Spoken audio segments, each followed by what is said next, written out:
Hello and welcome back to the Between Worlds podcast. This is the name for now. As we know, with everything that I do, things evolve, things shift, but I'm really kind of vibing with it right now. So today, as you can tell by the title, we are going to be talking about overgiving. And this actually comes from a Bible verse, Galatians 5:14, that says, "Love your neighbor as yourself." Sounds simple, right? But most people skip the second half, as yourself, and they go straight into loving everyone else, giving endlessly, and forgetting the one person who actually sets the standard for that love: you. So here's the truth. If you don't love yourself fully, deeply, and fiercely, everything you give to others is incomplete, depleted, and, dare I say, even toxic. People don't mirror generosity or care back to you if you haven't first shown it to yourself. They mirror exactly what they see, the way you value or devalue your own energy, your own time, and your own life force. Now, I have lived this, I have tasted it, I have seen over and over again how overgiving and bending for others can drain your soul and leave you so quickly depleted. And I've also seen how reversing that model and giving from the overflow, from fullness, truly transforms your relationships, your boundaries, and how people see and treat you. So today, we're diving into what this really means to love yourself as yourself, why overflow is your ultimate protection, and how reclaiming the love that you want to receive for yourself flips the world's expectations of you on its head. If you've been exhausted by overgiving, by people pleasing, and getting little in return, this episode is your wake-up call.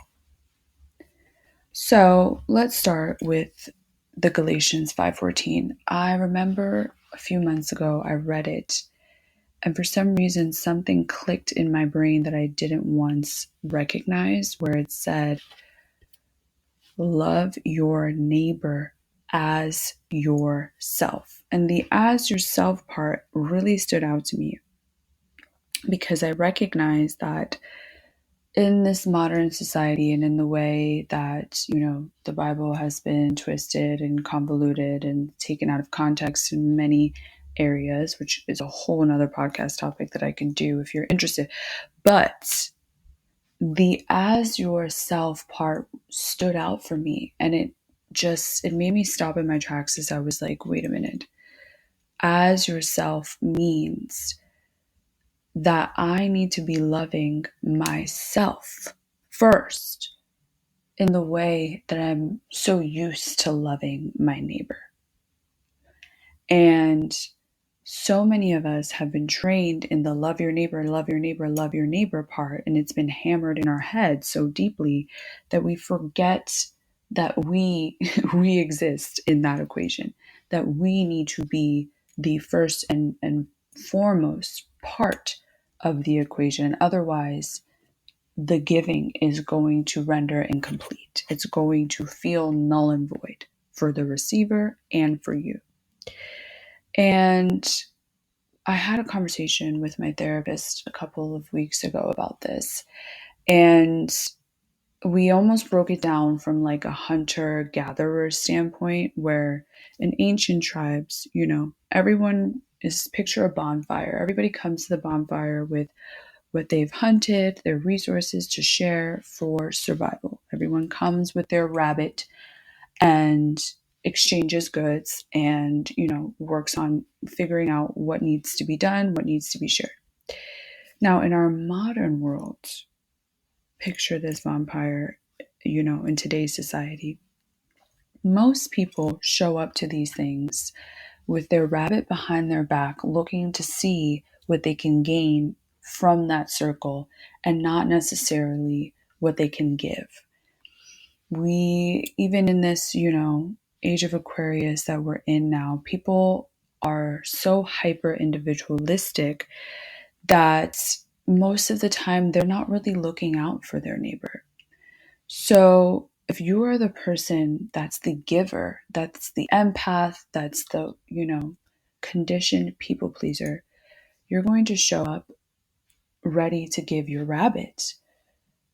And those people are going to happily take your rabbits while also having the resources and the rabbits that they've accrued for themselves.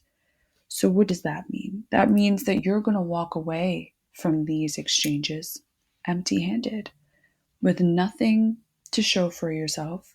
God forbid one day you need food, you're going to be starving because you gave away all of your resources thinking, okay, if I give, somebody's going to return, somebody's going to refill.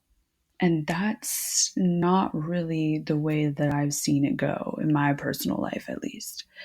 So, in my experience, overgiving with the idea of thinking that somebody's going to see you as this person, like, oh, look how much she gives, let me refill her back up. That never really happened to me. And I really actually had to challenge my therapist in this, because she was like, well, there always needs to be the givers of society, because if not, there will be people who just don't believe that there's nice and good people in the world.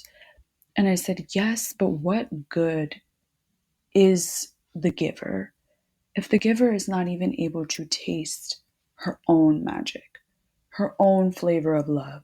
She doesn't even get to enjoy the fullness of what she has to give because she's so in a hush, in a state of I must give, that she depletes on command.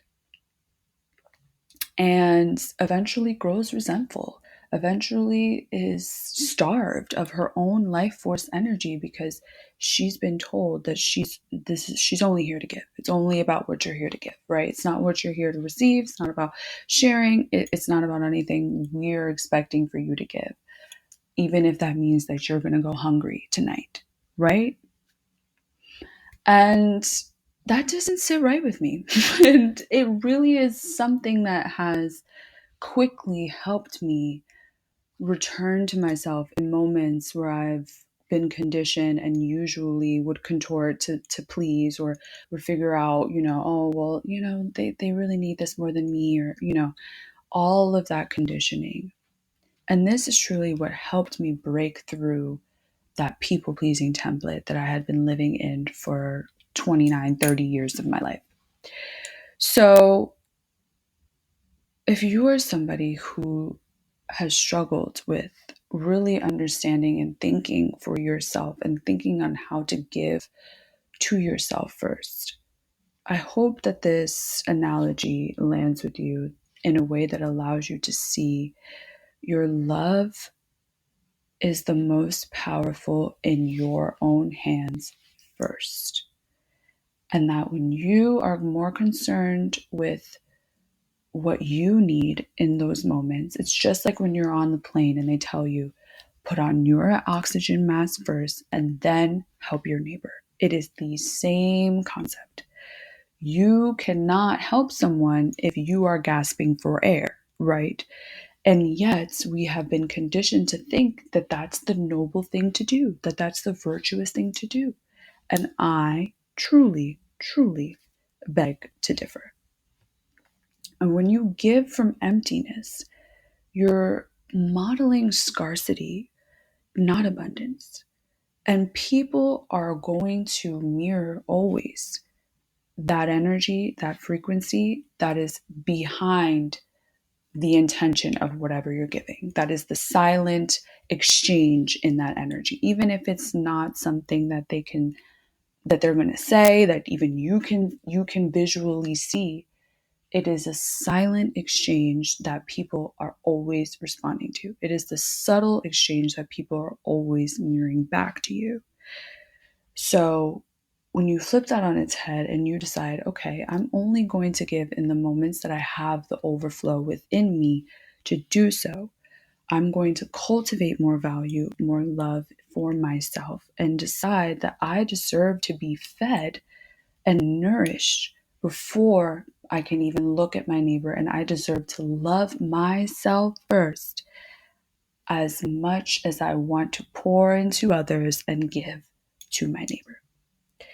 And when you give out of overflow, there is a natural reciprocity, a stronger resonance with what you're giving, because it's not like you're giving thinking, oh God, well, when am I going to get this back? Or how am I going to receive this again? Or this is my last dollar. This is my last dime. And it's not to say that if you give, you won't receive. That is the law of energy. But what I'm saying is overgiving is when there's a fine line there. And most of us haven't really met that line in a way that we can really see and test in ourselves when we're overgiving or when we're giving from truth. I've seen this play out in my relationships. I've seen this play out in my friendships. I've seen this play out in my business, just so many different ways. But what I also want to highlight here is that overflow and giving from your overflow and learning how to love yourself first is actually a form of protection, spiritual protection. Because somebody who's seeing that you love yourself first, that you think of yourself first, that you're going to put yourself first, is going to either model that back to you or they're going to fall away. And that fall away is not rejection. That fall away is your protection. Because, again, as I said, most people skip the as yourself part, and most people want you to skip that, especially if you're, in dynamics where that empath narcissist template that exists for a lot of people, and you're just kind of feeling like you hold a higher standard to the world because you're this giver. People can start to subconsciously, and it may not even be a conscious thing they're doing, feed off of that because they're getting fed and you're never looking around wondering when or asking or demanding or setting a standard to be fed back, right? So that sovereignty, loving yourself first, protects your energy from manipulation, from depletion, from vampirism, from all of these things that come up when we're not protecting ourselves with our love. I'm going to give a personal example here. A few years ago, I was in a relationship with a man that saw, and he even said it to me, I can really tell that you love yourself. And when he said it at the time, I was like, wow, that's such a nice thing to say. But from that moment on, he started treating me differently. His behavior started to change. And he felt some type of way about the fact that he knew that I was always going to put myself first and that I wasn't looking for his love and attention to validate me. And so what did he do? Classic narcissist energy template. He started triangulating me. He started bringing other women to compete with me into this, circle to see if he could knock me down off of my throne and, bring me into the pig pen. If you don't know what the pig pen is, my last Substack goes into that. But because of this, I was able to peep game and say, oh, okay, so now you're trying to compete with me to see if I will give up my love for your affection. Didn't work. I ended up leaving. But what I didn't realize at that time, because I was deeply heartbroken about it, was that it was the highest form of protection that my spirit could have given me. Years later, I found out that one of the women that he was triangulating me with, he moved on to, and not only went to impregnate her, but impregnate another woman at the same time as her, right? Should leave a trigger warning there, because just imagine. I was not aware of the ways in which I was being protected in that dynamic by loving myself. So, again, this is all to say Please notice when you're overgiving. Please understand that overgiving is the quickest way to burn yourself out and also allow you to be vulnerable to people and parasitic energies that don't want you to win. I hope this lands, and I have more coming up.